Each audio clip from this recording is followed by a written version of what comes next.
pessoal, tudo bem? Estamos de volta com o Minuto Gestão com Cláudia Pereira.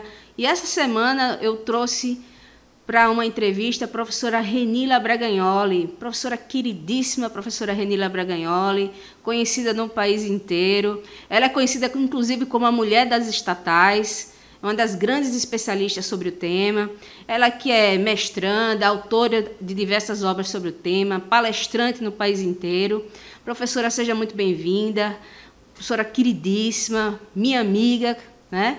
E eu trouxe para falar justamente sobre a lei das estatais, né? A lei 13.303 de 2016, mais conhecida como a lei das estatais. E a primeira pergunta é justamente sobre isso, né? A lei 13.303, ela é conhecida como a lei das estatais, ela trata sobre o quê?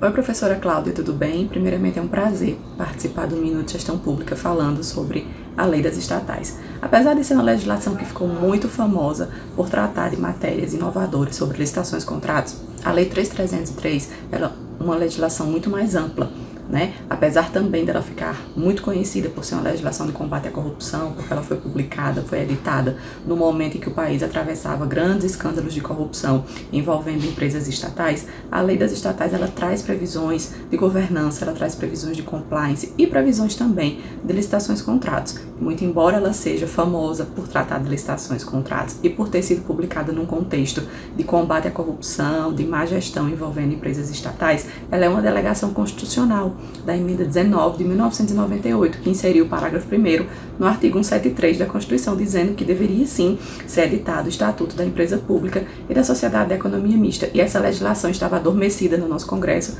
desde 1998, então era uma lei que já estava para sair desde então.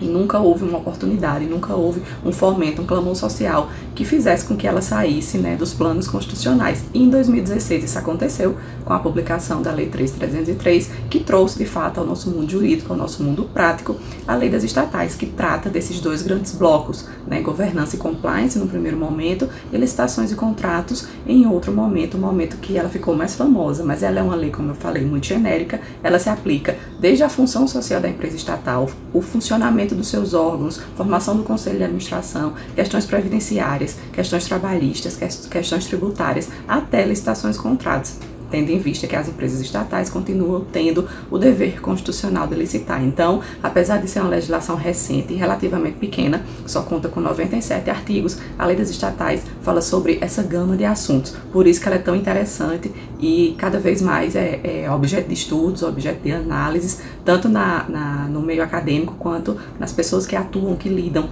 diariamente e trabalham com as empresas públicas e as sociedades de economia mista. Entendi, professora Renila. Mas quais são os problemas mais comuns na criação de um regulamento próprio de licitações? Uma das grandes inovações, de fato, da lei das estatais foi a imposição, a obrigação de que cada empresa pública, cada sociedade de economia mista, elabore seu regulamento interno de licitações e contratos. Então, veja, além da lei trazer uma série de inovações licitatórias, um regime completamente distinto do regime que existia até então, só da 8666, da legislação do pregão e do regime diferenciado de contratações, a lei também colocou essa obrigação. Então, cada estatal pode regulamentar seu procedimento licitatório e seu regime contratual no seu regulamento interno, até porque as disposições da Lei 3.303, apesar de inovadoras, apesar de estarem na vanguarda aí das licitações, né, dos contratos, são disposições genéricas que devem ser reguladas na minúcia da realidade de cada estatal, variando de acordo com a sua natureza jurídica, né, se explora atividade econômica, se presta serviço público, de acordo com o seu porte, enfim, o regulamento interno de licitações vai ser moldado de acordo com a função social da empresa estatal e de acordo com as suas necessidades, né, as dificuldades que a estatal enfrenta no dia a dia de selecionar a proposta mais vantajosa. E sem sombra de dúvidas, o maior desafio na hora de elaborar o regulamento interno de licitações é se afastar da Lei 8666, é não querer trazer institutos da Lei 8666 que não são previstos na Lei 3.303, é querer ir além na regulamentação. Então a gente tem dois grandes desafios: não extrapolar o limite regulamentador que a lei nos deu, e não querer colocar institutos, não querer colocar interpretações ou até mesmo aplicação subsidiária da Lei 8666 nos regulamentos internos que são regidos e devem observar a Lei 3.303. Professora, uma pergunta que sempre é feita quando a gente vai tratar sobre as estatais.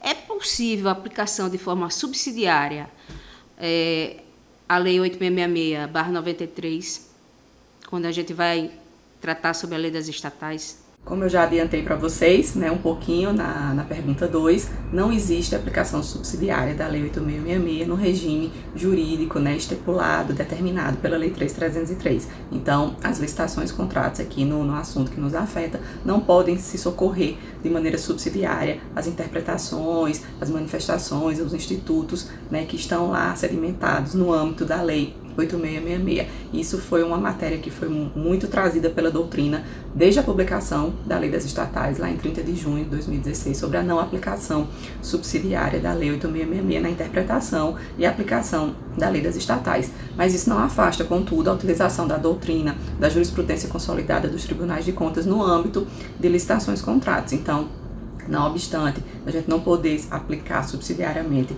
a Lei 8666, a gente tem todo o arcabouço que foi formado aí de doutrina, de jurisprudência, que foi sendo construído ao longo do tempo, que a gente pode usar para interpretar e aplicar, né, na Lei 3.303. Inclusive, o ano passado, em 2020, aconteceu a primeira jornada de Direito Administrativo do Conselho da Justiça Federal, onde foi aprovado o enunciado 17, que é expresso, né, em dizer que não se aplica aos contratos regidos pela Lei 3.303, não se aplica subsidiariamente a Lei 8666. E aqui eu já faço, de maneira muito ousada, uma complementação ao enunciado, que não é só aos contratos que a Lei 8666 não é aplicada, as licitações também. Então, seria uma macro não abrangência. Então, a Lei 8666 não pode ser aplicada subsidiariamente nas interpretações da Lei 3.303, seja no âmbito contratual, seja no âmbito do procedimento licitatório.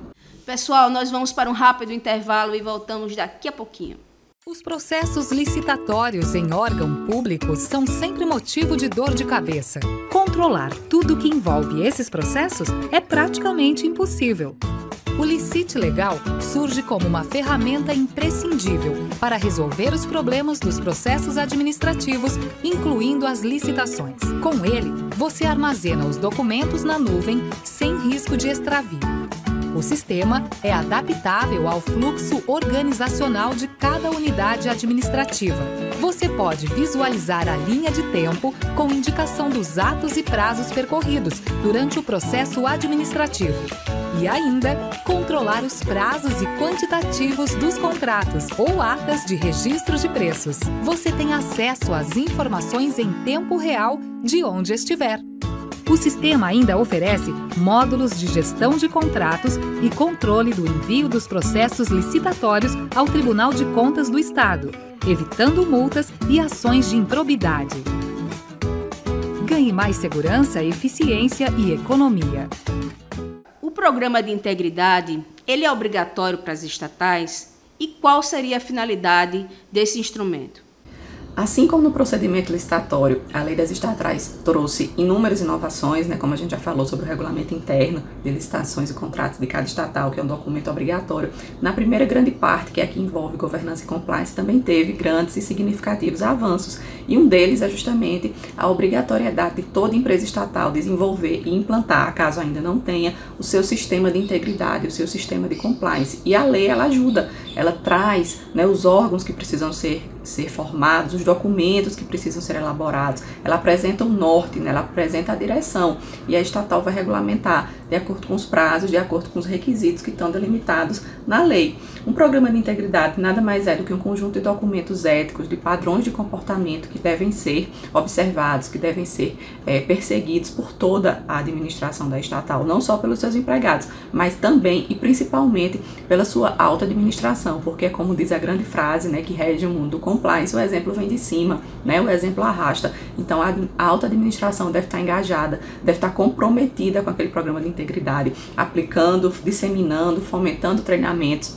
fomentando a disseminação do Código de Conduta, do Código de Integridade. E o sentido, né, de ser obrigatório esse desenvolvimento, essa implantação de um programa de integridade não é outro senão o combate à corrupção, o combate aos desvios éticos, ou pelo menos, já que a gente sabe que é uma utopia, né, se afastar 100% dos casos de corrupção e de desvio, é tornar isso cada vez mais difícil, tornar isso cada vez uma prática mais longínqua da nossa administração, que no fim das contas todos estamos trabalhando, estamos lidando com recursos públicos, que são recursos de todos nós. Então, apesar de...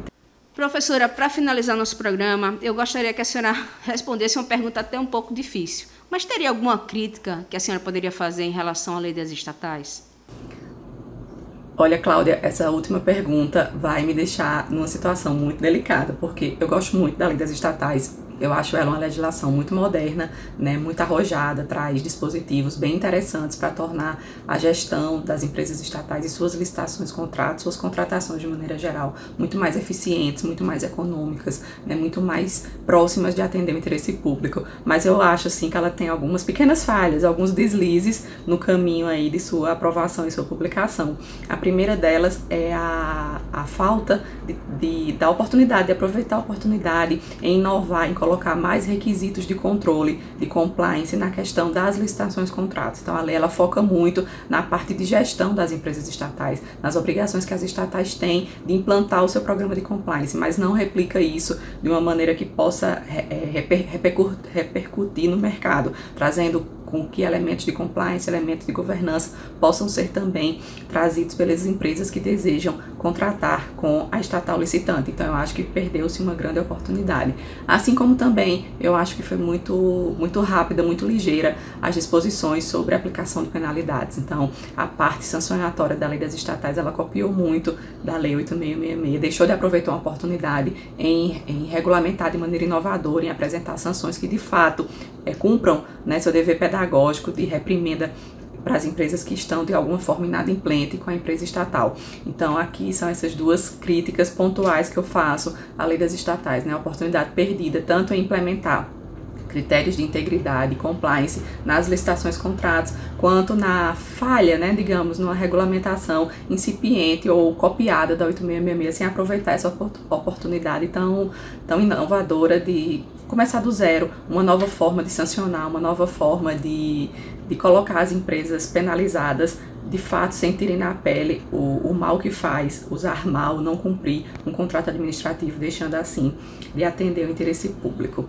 Então era isso que eu queria conversar com vocês. Fico muito feliz com o convite de participar aqui mais uma vez, né, do Minuto Gestão Pública. Agradeço o convite da professora Cláudia, agradeço você que veio aqui participar e coloca à disposição lá no Instagram, @advocacia estatal, para a gente conversar sobre licitações, contratos e, claro, lei das estatais. Até a próxima! Professora Renila, gostaria de agradecer mais uma vez a sua participação e quero dizer que cada Minuto Gestão está de portas abertas, sempre que quiser, a gente volta aqui a tratar sobre licitações e contratos. É isso aí, pessoal. Até a próxima semana com o Minuto Gestão com Cláudia Pereira.